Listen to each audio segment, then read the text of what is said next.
รู้รักภาษาไทยโดยความร่วมมือของสำนักงานราชบัณฑิตยสภาและกรมประชาสัมพันธ์วันนี้เสนอคำว่าสัมภาทีสัมภาทีเป็นนกขนาดใหญ่ในป่าหิมพานต์ในเรื่องรามเกียรติ์พระราชนิพนธ์ของพระบาทสมเด็จพระพุทธยอดฟ้าจุฬาโลกมหาราชกล่าวว่าสัมภาทีเป็นลูกของพญาครุฑกับนางวินัยกาหน้าเป็นครุฑกลายเป็นนกมีน้องชื่อสดายุนกทั้งสองมีรูปร่างลักษณะคล้ายกันมากแต่มีสีขนต่างกันสดายุเห็นพระอาทิตย์สีแดงสดใส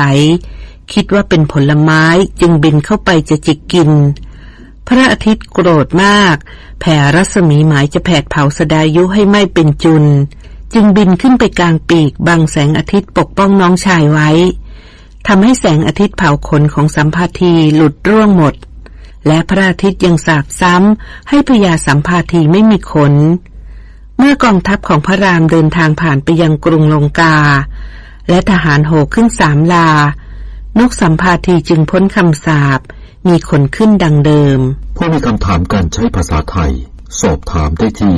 www.royin.go.th หรือหมายเลขโทรศัพท์1111